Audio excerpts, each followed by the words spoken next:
They look on Discord just to make sure.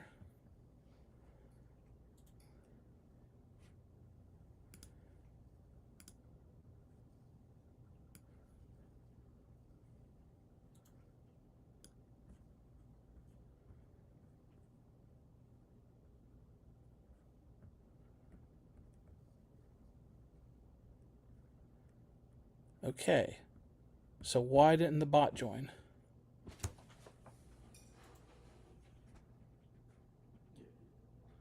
The bot didn't join on Discord. I think the stream has started on YouTube. People on YouTube, if you could let me know if you see us. We're just having some minor difficulties here. Let me go ahead and check. We are trying a brand new configuration, and of course it's going to come on YouTube. Okay, YouTube is looking good, so perfect. Nice.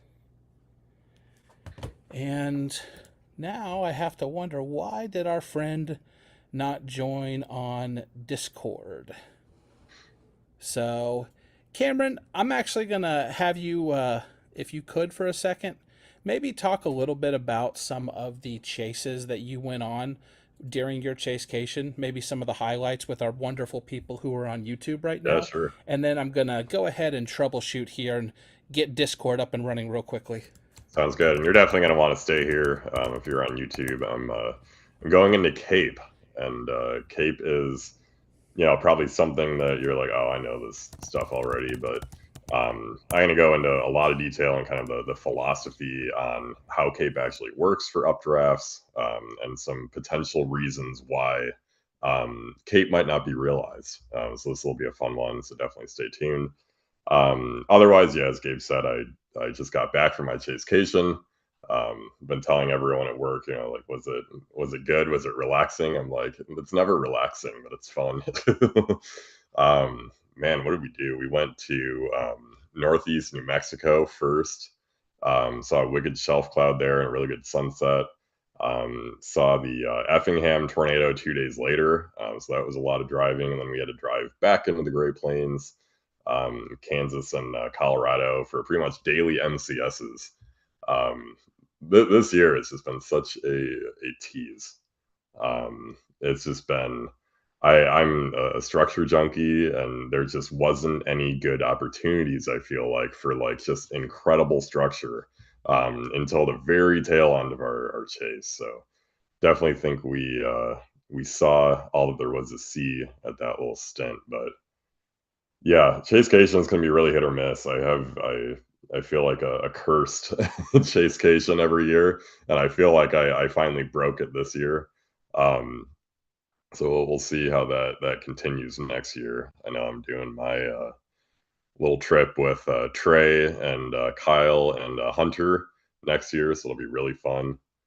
Um, but yeah, definitely, yeah, chasecations can be hit or miss. I know a lot of folks on the plains who just kind of take off a couple days in a row. That way they avoid burnout and then come back home, rest and relax, and then they get to pick and choose their targets. So thinking about doing that too. That might be a better use of my time, but I don't know. There's just something special about just being out there and just being able to roam free for 10 days that I can't get over, and I really love doing it.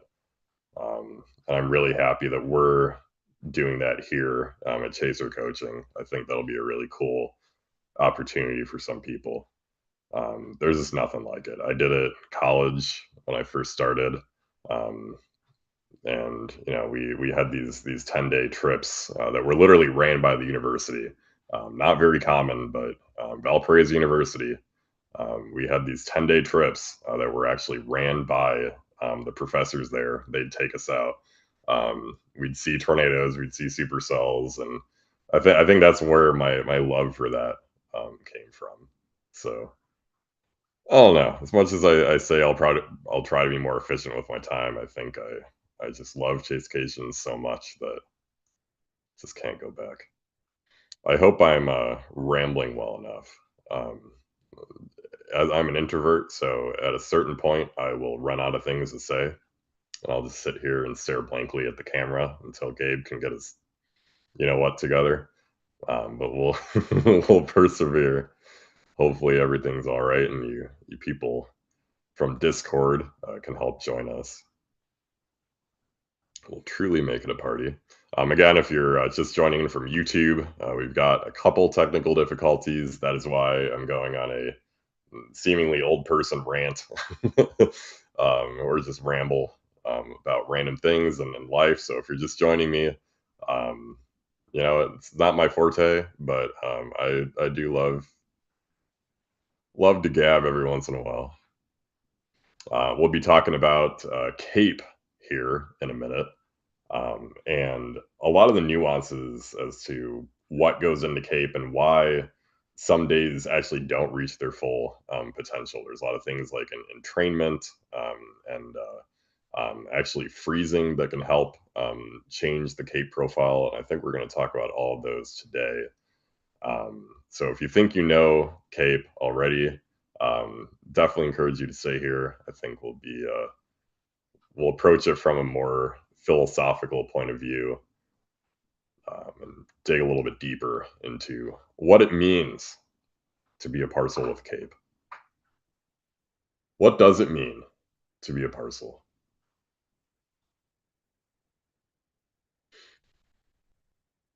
I'll be thinking about this for a while. Anyway, nice to see you guys. I'm glad you're joining. Give us some patience, and we'll be right on. Hope no one's quote tweeting my insanity anywhere.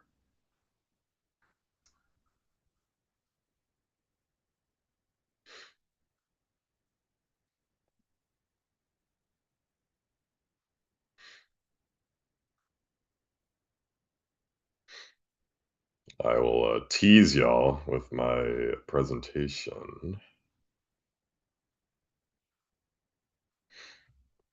This is part of a so either 4-part or a 5-part, however many parts it takes us to get through on Skew-Ts.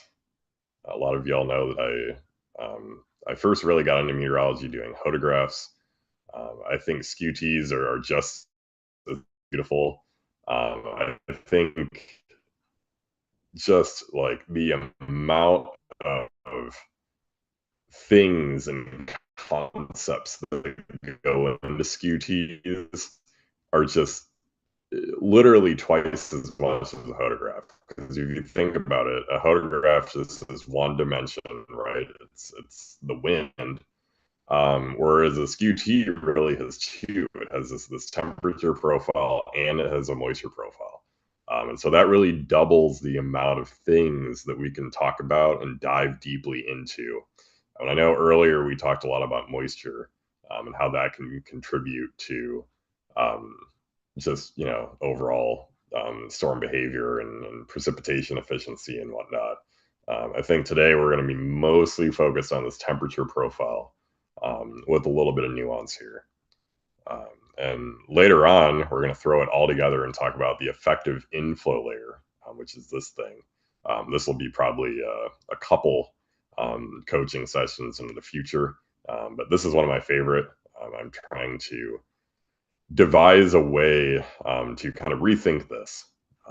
The effective inflow layer is kind of this set, this is exactly where we're pulling inflow air from in this layer here from 0 to 1.5 kilometers, and it doesn't work like that. The storms kind of prefer certain levels within that inflow layer more than others, right? Like they might be tempted to pull from 1 kilometer more than they're tempted to pull from the surface. And I think knowing this is essential to understanding storm evolution and how likely a storm is to be elevated or surface based. And so I'm really looking forward to talking about this in the future.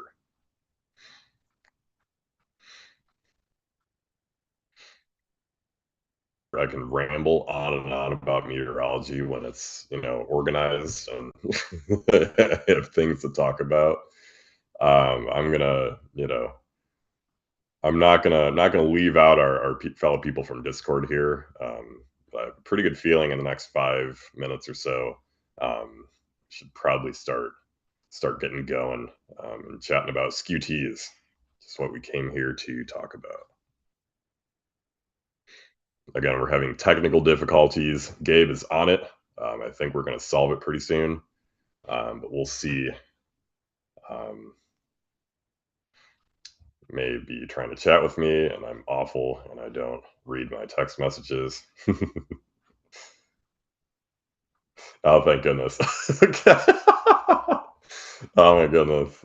B is the only one on YouTube. I hope that's still a fact here. I appreciate you, B. Thank you for your moral support. This will be quite a live stream to look back on too.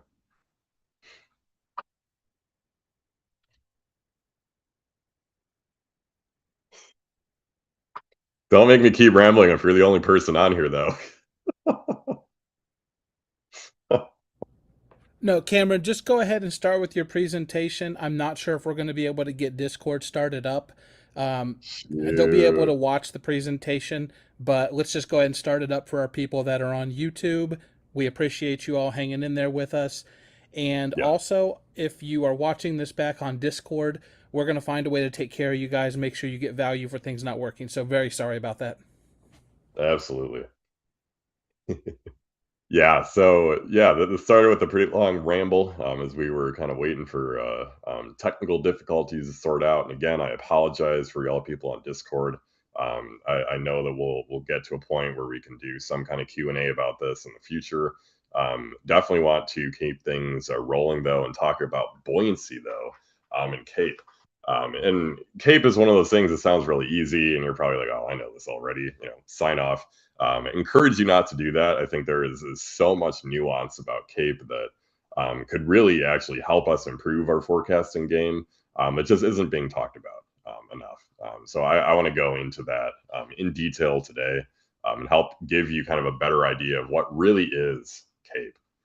Um, so when we talk about how strong an updraft could be, we talk about buoyancy. It's how much warmer that parcel is, which is essentially our updraft. Warmer than the environment, right? Because the warmer you are, the less dense you are, the more you're going to want to rise automatically. So that's buoyancy. All it is just the buoyancy at any given level across the Skew-T.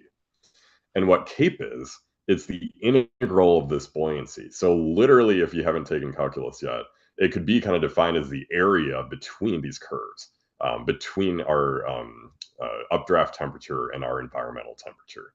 Think of it, you're just stacking up all these little buoyancies across the entire profile, and you're getting CAPE as a result. And then so sin is the integral of negative buoyancy. It's the anti-cape. You're colder than the environmental temperature. This is how much negative push back down toward the surface that you're actually getting. A lot of times you can see this in a couple places in soundings. Here's your typical cap or capping inversion. This is where you can really rack up some sin here, because you can become colder than the environment and want to fall. And again, at the upper reaches of the Skew-T, where you hit the inversion in the tropopause. So this is also where you kind of deplete some of your cape, and which is often why storms have a set kind of height that they get to, an anvil out.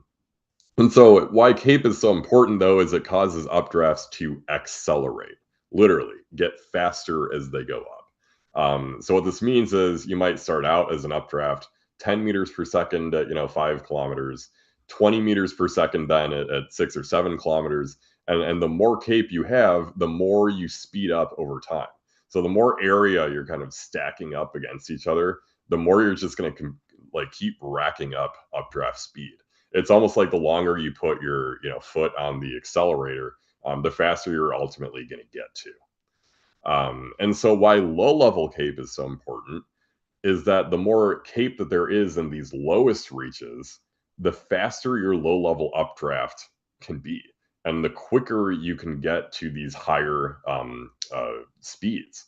Right? See, look at we changed our velocity at 5 kilometers from 10 meters per second to 20 meters per second. We have a much faster low-level updraft simply because we started accumulating CAPE at a much lower level. So this is why 3 CAPE is just so vital for tornadoes. I often tend to look just a little bit above 3 kilometers too. 6 CAPE is kind of a hipster parameter, but I know there's some readouts of 6 CAPE out there that I personally enjoy. Anything, 3 CAPE in the ballpark of 100 to 150 is usually pretty good. Um, and therefore 6 CAPE of, I think probably 700 to 800. Seems like you can get a tornado in just about any environment if you have that much 6 CAPE. Don't quote me on that. These are just little rules of thumb. But I think each of these are kind of equally important for tornado forecasting. SIN, on the other hand, convective inhibition, causes updrafts to decelerate. It's like literally you're putting your brake, your foot on the brake, and you're slowing down. So you're going to take this 50, turn into 40, 30, 20, and ultimately you're not moving anymore. But what is kind of counterintuitive to think about is that CAPE is not actually necessary for convective storms. And this is because as long as there's minimal SIN, if you're given enough of a push at the surface, maybe you're kind of near a cold front or an outflow boundary that's kind of adding lift and kind of pushing that air up. Maybe you're kind of on the edge of a squall line, riding into very low CAPE. As long as there's minimal SIN, you can keep the same speed, right? Like you're not hitting the brake at all with this kind of sounding. You're just going up at a constant 10 meters per second this whole time. And that's enough to get convective storms. This was actually an example of a very widespread damaging wind event up in the Northeast that had this profile. Very little CAPE at all. And what you had was this really strong cold frontal forcing that got these storms up and was able to maintain them, even despite no CAPE. But again, this is because we don't have much convective inhibition. If we had a lot of convective inhibition, that would be another story. You literally couldn't sustain convection in that environment. But because we have minimal SIN, we can still sustain those squall lines even with very minimal CAPE, which again is counterintuitive. But remember, CAPE depends on the mixing ratio, which is essentially what spurs the latent heating and makes your parcel that much warmer than the environment in relativity. So what I'm showing you here, this is a really trippy animation. This is the same exact temperature and dew point profile, just in relative sense, right? The same lapse rates. So it looks the same. But if you shift it left and right across the profile, you're increasing your mixing ratio of your parcel, which is going to increase the amount of latent heat that you can produce as that parcel rises. And so that's going to give you more CAPE. So this is why you really need a particularly high dew point to get this extreme CAPE here over 5 or 6,000. And this is also to say that a 57-degree dew point in Cheyenne at a much higher elevation, like this sounding is about equal to a 65-degree dew point in Norman. Some of y'all may have heard this before. It blew my mind when I first learned this. And this is literally because we're straddling the same mixing ratio line. And again, that mixing ratio is what defines how much latent heating we get and how much CAPE we have. So you see that even if we go down in dew points up to Cheyenne, we have the same amount of mixing ratio and roughly the same amount of CAPE. So this is also why they say a 65-degree dew point or just a much higher dew point can yield much more CAPE at higher elevations, right? You're not exactly looking for that much more moisture in the higher terrain. And you can see the effect this has. We're holding dew point constant, right? From Norman up to Cheyenne, we're holding dew point constant. And we're getting huge increases in CAPE, almost twofold here. So really, again, if you see upper 60s dew points in Northeast Colorado, chase. That's generally what that's taught me. Especially in the Panhandle. My rule is 70 degrees in the Texas Panhandle. You just got to be there. Things happen with that much moisture down there. But most importantly, Buoyancy depends on which of these parcels you lift. And there's many options for this, right? There's the surface parcel, there's a mixed layer parcel, there's the MU parcel. So our question today is going to be which one should we use? Which is going to give me the most accurate estimation of what CAPE actually is? And so to understand this, we need to remember that storms ingest many parcels. Many parcels. Storms are just these giant, vacuums sucking up all this air from various levels. And this is a really cool picture that you could see this happen. Right, there's this cloud deck up here. There's these little inflow, bands up here and here. So you could see visibly that the storm is pulling in all of these air parcels.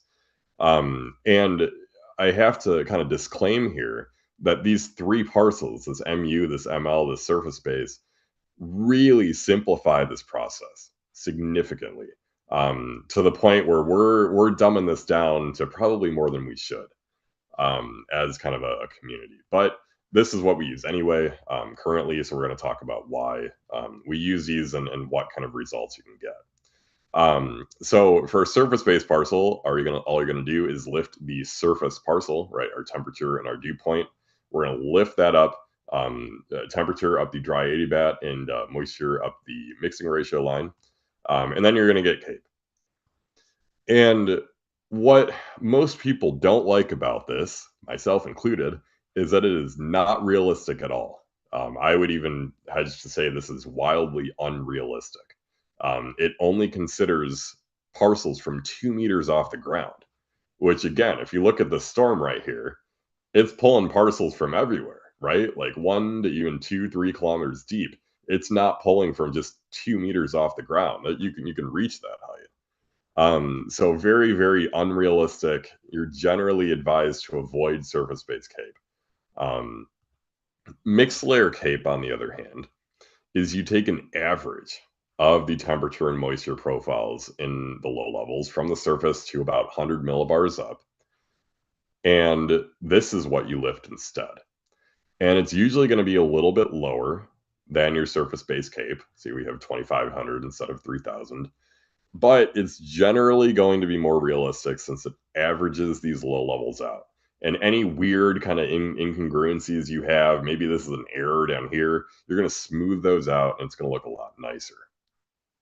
But, and this is especially for you people who consider yourself, experienced or more veteran. I think all of us have been using mixed layer parcels wrong for quite a while, by forgetting that mixed layer, that 100 millibar layer, which you use to calculate mixed layer CAPE, can be too deep. And what happens when it is too deep is that you mix out well higher than your moist layer actually is, and you really eradicate a lot of the CAPE that low level moisture can actually produce. So in this case, we're actually underestimating how much CAPE that storm actually has by a considerable amount. And so you look at in the bottom right corner here, and you can see our 3 CAPE and how much we penalize it by using the mixed layer parcel.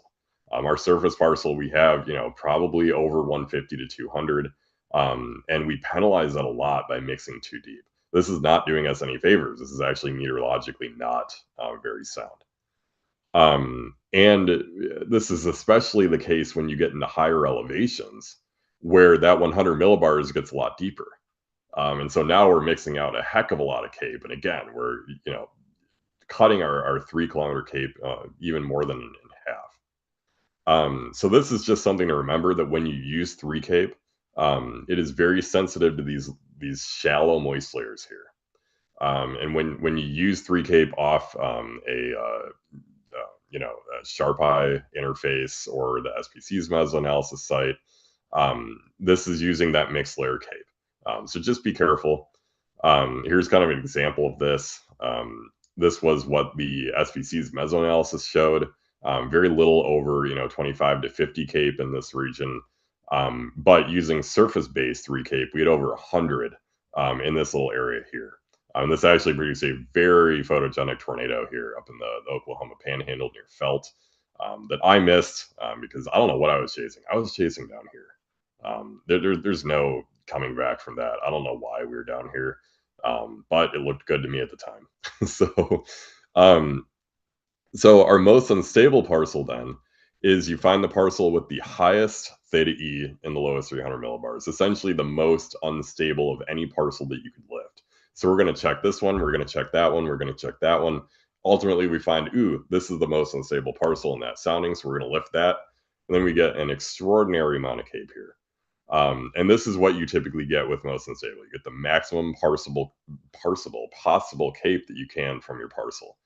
And this is also very unrealistic, right? Just as unrealistic as your surface parcel, because we're only considering one parcel through that entire 1 to 2 kilometer layer. So again, very egregious. Use this one sparingly. The reason why it's become popular, though, is that because it can catch elevated cape. And for an example of this, here's surface-based cape. Here's just a regular plot of surface-based cape and SIN that you'd see on SPC's mesoanalysis site. And you can see this big kind of gaping hole where there's very little surface-based cape here. You're like, all right, there's probably not going to be any storms here. But if you shift over to most unstable cape, you see a very different story. You actually have a lot of cape here, upwards of 1,500, even 2,000 cape in this area where surface base told you there wasn't anything. And what's more, these kind of darker stipplings, these yellows, these oranges, you probably wondered, what the heck is this? This is literally just the level from the sounding that we're lifting to get this most cape. So in this sounding, it would be, probably about 2 kilometers. We're lifting the 2-kilometer parcel and getting the most cape. So this is telling us how deep or at what level you have to lift to get the most cape.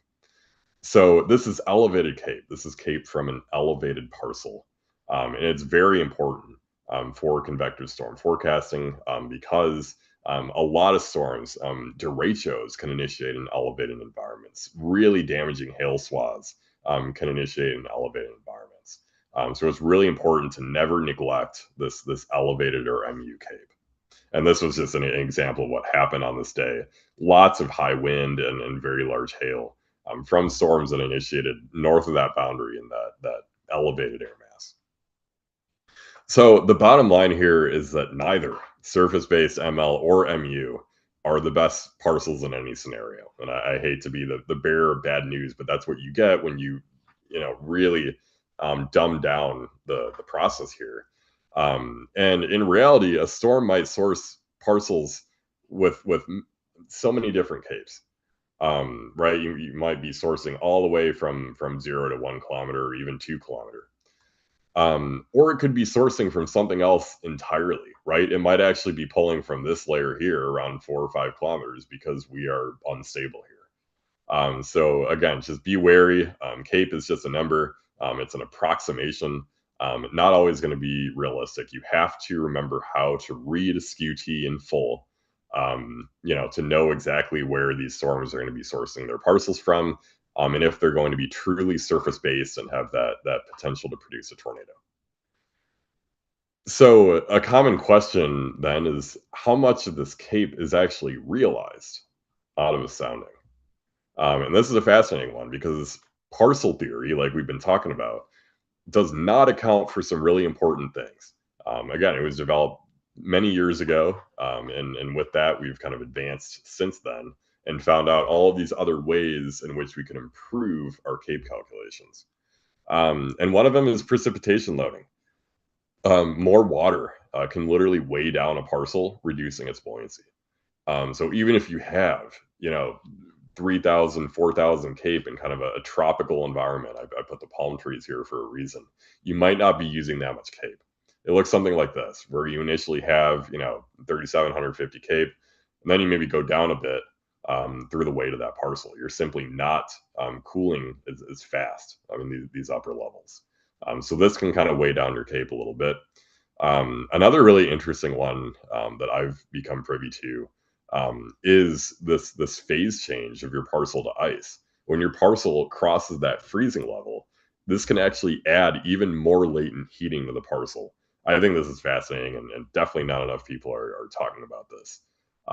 But this can actually increase your cape above that freezing level, such that you actually end up with more cape than you initially had. But one of the most kind of notorious and nefarious ways that you can alter your cape profile is through entrainment.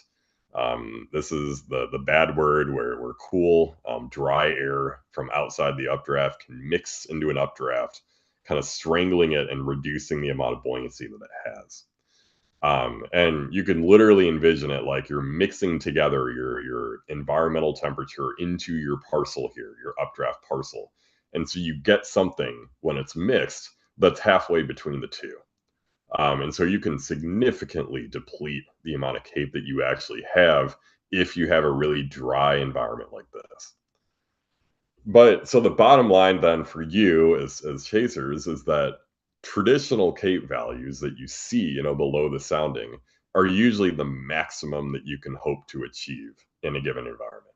And especially when it's really dry like this, or you have relatively weak shear, you generally don't use as much cape as you normally would. Or when you have, extremely high on the other extreme, when you have extremely high low level dew points and saturated profiles, really weak lapse rates, that's also not good for utilizing cape. So on both extremes, really wet and then really dry. But this is also to say that if you're keeping a keen eye on future products, especially potentially from SPC, potentially from other folks, parcel calculations might become a little bit more realistic, and you'll get something that looks maybe a little bit funky that you're not used to. But when you see this, if you do, rest assured that it's actually a little bit better. It's including some of these nuances that we were talking about, like water loaning and entrainment and ice phase change. They might just look a little bit different. And so, in the meantime, while you don't have these, fancy new parcels, you can remember that more cape is realized when you have larger supercells, such that combat all that entrainment, less precipitation and lower mixing ratios. You're producing less water weight, and then lower freezing levels, where you can potentially achieve even more cape aloft. So I'm actually going to cut it there. I don't know what we're doing for questions right now, if we are or not. But I'll let Gabe come through and help me handle this. Thank you, guys.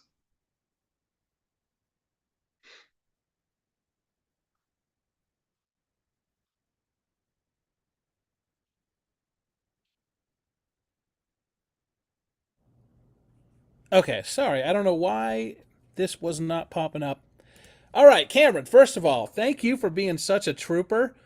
I was listening to you hold it down. I felt awful, but you did a great job. So I thank you very tried. much for that. You can go ahead and knock Yeah. off your screen share there as well. Awesome. Yeah, can That do. way we don't get into the old infinite regress that Yeah. Zoom loves to do.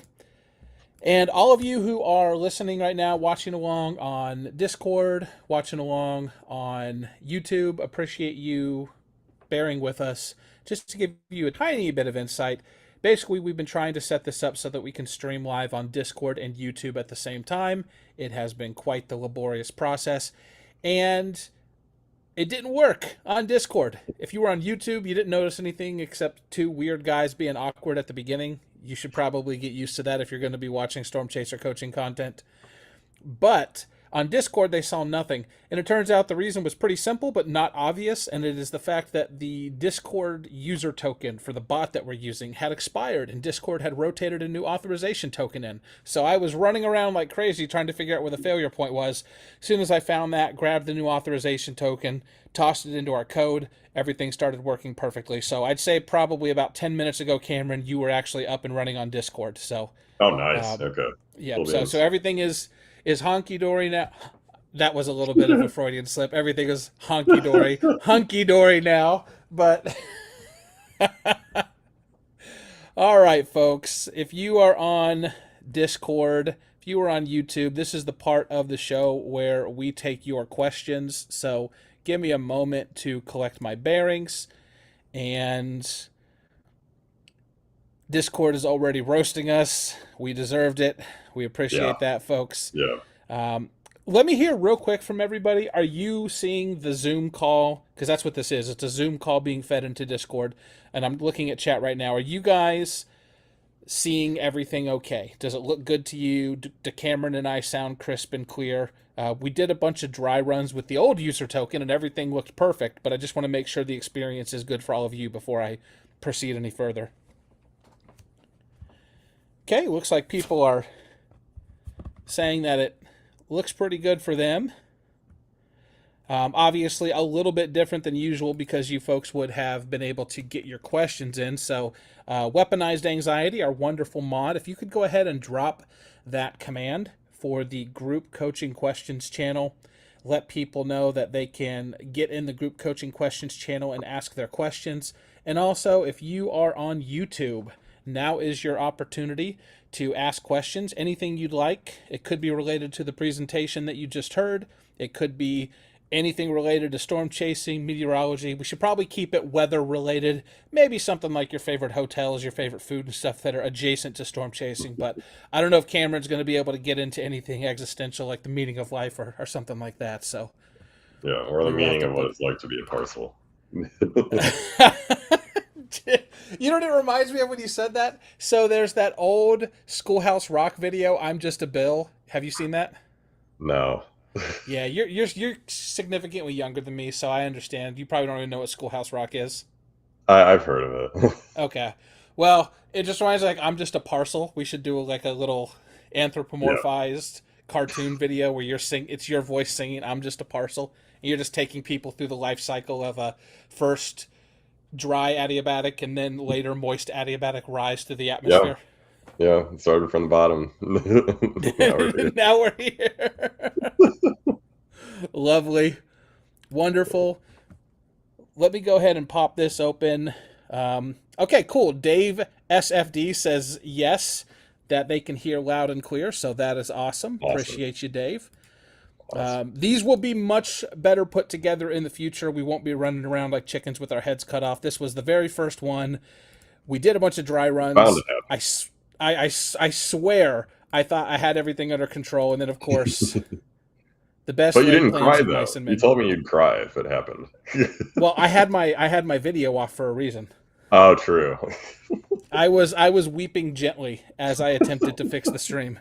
So yeah, weaponized anxiety. That's what all the tests were for over the last week. Was me trying different configurations and seeing what would work. So Yep. just 1 second here. Let me X out of this. Cameron, unfortunately, I didn't get a chance to hear much of your presentation. Normally, I'd have at least a question or two to throw your way, but we do have a few that have come in the group coaching questions channel, so I'm going to go ahead and get to some of those. Nomadland says, why are they not lining up right now? Is this due to El Nino? And I haven't looked at anything, but have you noticed a discrepancy in any of the models at the moment?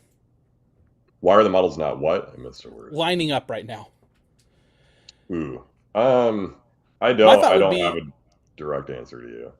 My thought, without having looked at anything, so Nomad, if you wanted to maybe drill down a little bit deeper into the nature of the problem, perhaps we could give you a more specific answer. But my thought off the top of my head would be that massive chunk of the United States that isn't sending up soundings any longer, and that's basically where Lee cyclogenesis happens. And so you are getting no data about what's actually occurring when the low pressure systems develop off of the Rockies. And so how are you actually going to know what's going to occur downstream if you don't have that initial data?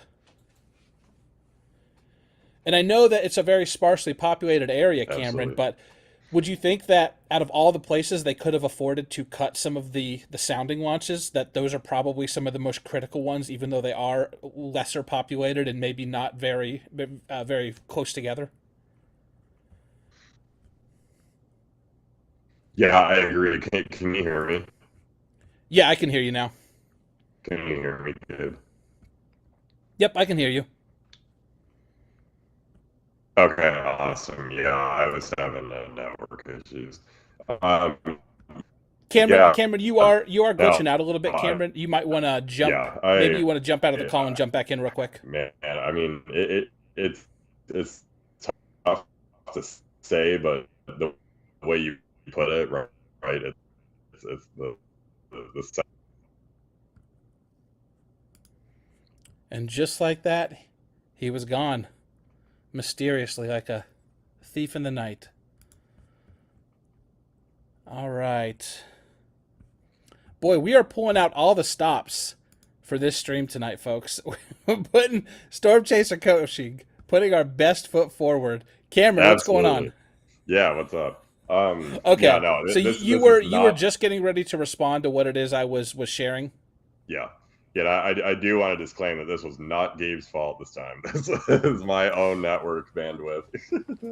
But no. Yeah, I think I'd agree that the Great Plains, the High Plains being kind of the center for Lee cyclogenesis, like a lot happens there, that is really important to sample, and we're just not sampling it because we don't have enough employees.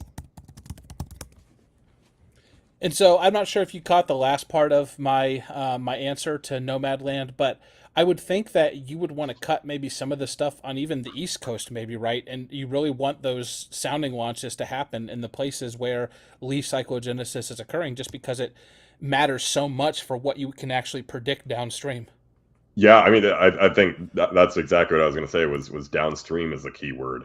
I'm not. This is the disclaimer that I'm not a computer modeling PhD, but if I were to guess, soundings in the west of the soundings in the western U.S. West Coast, central U.S. are going to be more important for our weather than soundings on the East Coast. Yeah, I would think so. Unless you're in a situation where you're expecting like a tropical cyclone that's imminent, or perhaps a big winter storm that's coming in. I just Yeah, can't imagine why, especially during severe weather season, those are the areas where you would cut corners. I'm not going to yeah. throw out any conspiracy theories, Cameron, but I'm just say if you wanted to make things look as bad as possible and make as much chaos as possible, it seems to me like this is exactly what you would do. So I'll leave it at that. It's possible, Gabe. It's quite possible. I'm And I do have to say, I think the staffing issues are disproportionately bad out in the plains because who actually wants to live in Goodland, Kansas? I mean, like all of us as chasers, might raise our hand, but most people, are not going to want to volunteer to move to Goodland, Kansas. So I think that's why a big portion of that staffing problem exists there.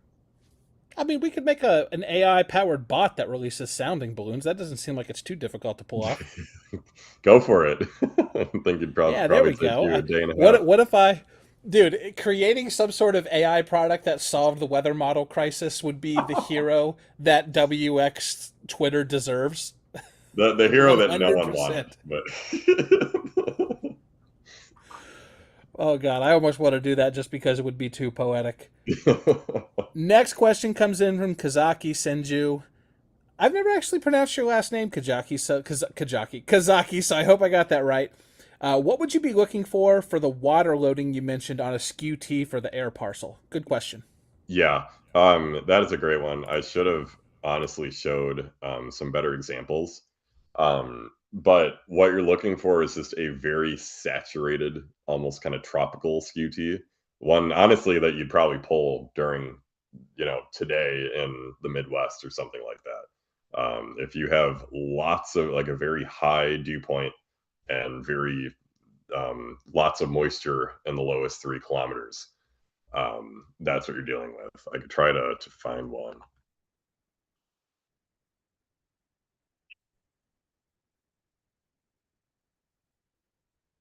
If I try to share my. Oh yeah, here's a good one.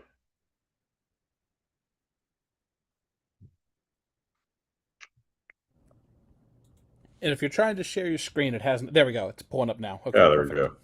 go. Yeah, so if you ever come across something that looks like this, right? Really meager lapse rates here, really high dew point, this kind of soggy tropical air mass.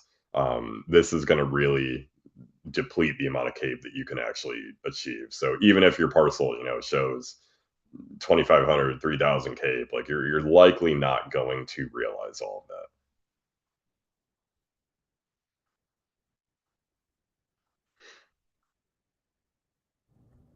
Okay, and I apologize. I'm just checking right now to see if we Are we able to tell how many viewers we have for our stream on YouTube? Maybe producer Tyler, stream operator Tyler. You want to wave real quick and say hi to everybody? Stream operator Tyler, if you want to look into that, please, and see, are we able to actually, like, on the back end, know how many people? I just want to make sure that people are actually, like, I'm looking at my mobile app, and it's showing that the stream. By the way, Cameron, whatever you do, do Yes. not go to YouTube and look at the image that I used for tonight's live stream. Don't do it. Okay. So, That's Radar Shark, do you know any good study resources for studying Skew-Ts? Well, I think you probably have at least a couple of them that you could direct people to on your YouTube channel. You're not giving me enough time to look up that YouTube image. But yeah, so just more info on Skew-Ts. I would definitely look up. So I put my entire anthology, the last few lessons on YouTube, and then also Trey. You can't go wrong with any of Trey's content. I think he also has a definitive guide on Skew-Ts. Really, I feel like it's been a while since like the government or some higher up entity has published a more recent just how to use Skew-Ts. I feel like it's been quite a while. So I think a lot of the newest stuff is going to be either here or buried in some recent research papers.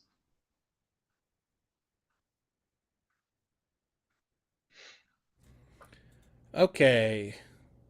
I'm learning the Zoom hotkeys on the fly here as well. Well, So, I found the thumbnail. No one else look at it, please. no one else look at it. We're not trying to induce a Streisand effect, I promise. Yeah. All right. So, Weaponized Anxiety wants to know, related to the last question, what is Lee cyclogenesis? Explain like I'm five. Great question. Yeah, no, that's a good question. Um, let me.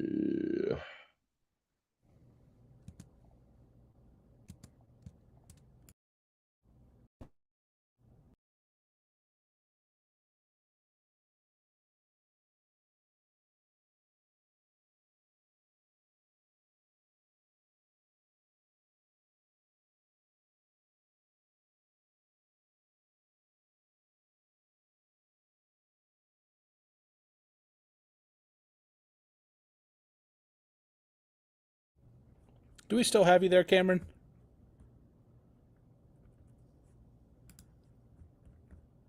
All right, I think Cameron might have.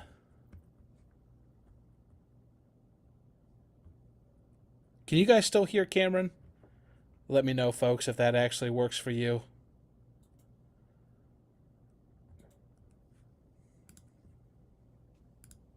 Did I just leave? I think you might have. Well, I assumed you left to go find that resource. I thought maybe it was like IRL in your apartment somewhere.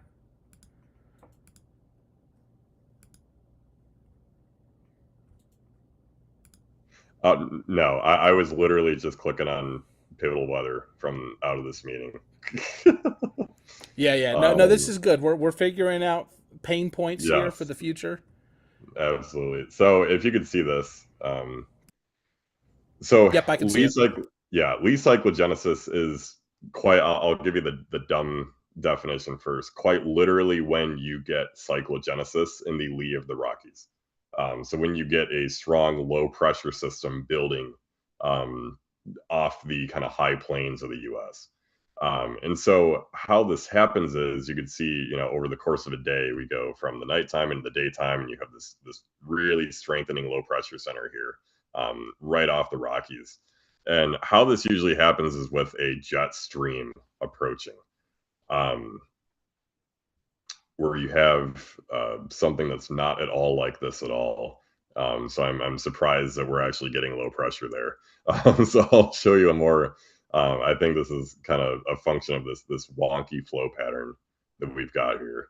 I'll try to show you maybe a more stereotypical version of what we talk about. Maybe this far out will give you some.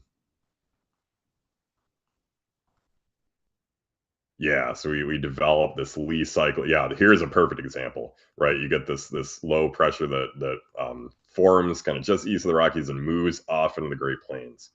So that's what we generally mean by Lee cyclogenesis, and it is often caused by these upper level jets flowing over the area, causing rising motion to the lee of the Rockies, and inducing kind of a low pressure center there.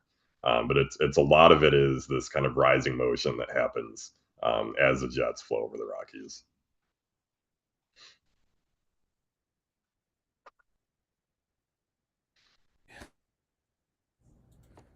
Let's go ahead and grab another question here. Reach into the grab bag.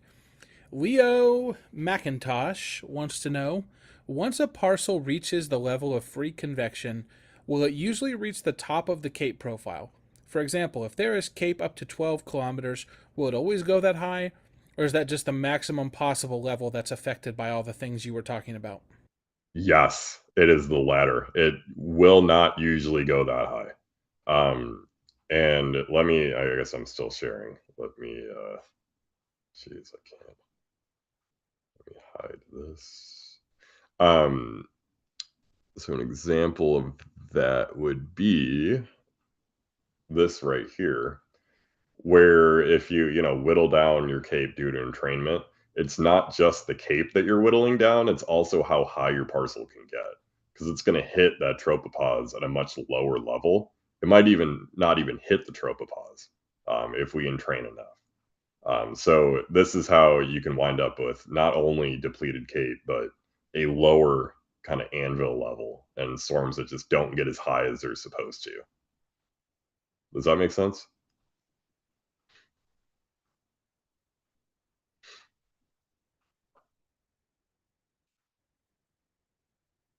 Why did it not? Yeah, it makes sense to me. Awesome. Perfect. Thought I was unmuted. All right, so it looks like we are just about out of questions here. Folks on Discord, I know there's not a lot of you because quite a few people filtered out when we were engaged in technical difficulties earlier. And on YouTube, I hope that people are able to watch. I see we have at least one comment in there, so definitely a little rough getting started. But if you guys, I'll keep the questions open for maybe another 5 minutes. If nobody drops any questions in, Cameron and I will probably bow out, lick our wounds. I'll get to work figuring out how to make sure nothing like this ever happens again, and we'll call it a somewhat successful test on a first go. So again, appreciate Yeah. all of you hanging out here and bearing with us. Kazaki's typing, so hopefully he's going to throw a question out there.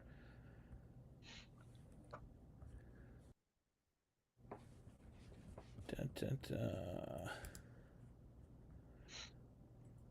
Okay, Kazaki wants to know, where would you suggest learning more about Lee cyclogenesis from a meteorological standpoint? Do you know if there's any resources out there? That's probably something we should even do a group coaching session on at some point. Seems like something pretty important.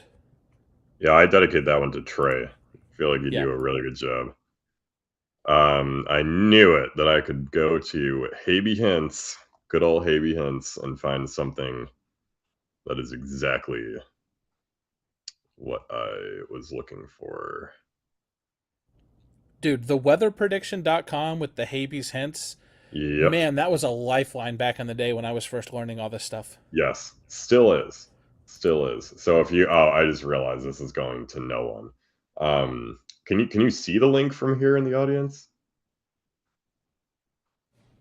So I can see the link in our Zoom chat, but it's not Right. actually in any of our other chats. So what I'll do is I'm going to go ahead and lift it here, and I'm going to put it in both of the other Thank you. chats for That would people. even be better. Yeah, Yep. y'all can take this and have at it. Boom, Yeah, boom. There Jeff is the Habe is link. just a savant. He knows so much, and he's really able to explain it really well. Lightning Bolt said, "When will the replay be up? You missed most of this." So I have a funny story for you, Lightning Bolt. Everybody missed most of this, unfortunately, but we will have the group coaching presentation in 1 to 2 weeks in the Discord forum, and if you're on YouTube, it'll just be its own standalone video. Our transcript editor just recently had a baby, and they Well, are a little bit behind on some of the stuff they're doing. No fault to their own. Kay, our transcript editor, is absolutely wonderful. She's been working with me in some capacity for like 3 years now. But just give it a little bit of extra time, and we will get those replays posted for everybody. And as always, we will tag at everyone in the forum to let you know once that's been posted. All right, Cameron. Well, that looks like it's everything as far as questions are concerned. Again, very sorry to everybody for some of the technical difficulties. If you're on Discord specifically, we are already. B has already been messaging me. B is our COO. Cameron, you know this very well. She is the advocate for the staff, the coaches, Oh yeah. the audience, basically for everybody but me. Although I'm sure she would come to my aid as well if there was if there was a reasonable enough foe that was dead set against me. I'm sure she would be on my side too. But she was already sending me messages saying, "You have to do something for the Discord people to make up for tonight." And I'm like, yeah, I know. Can I at least get done with the show first, and then we'll definitely figure out something. So just keep your eyes open, keep your notifications turned on with the announcements channel, so that way we'll let you guys know once we have that freebie ready to roll. And And I thank you think so that's much, gonna. B, for all your moral support today. It really helps. Oh, actually, okay. Dave C SFD question came in at the last moment, the Yes. 11th hour, over on YouTube. I know this is off topic. Perfect. Off topic is our middle name here. And it's a complicated question. What determines whether a storm anchors to a boundary or not? Ooh. Well, I actually either went through this in one of my past presentations, and I think I actually did. Let me find that. Yeah, let me go back over this.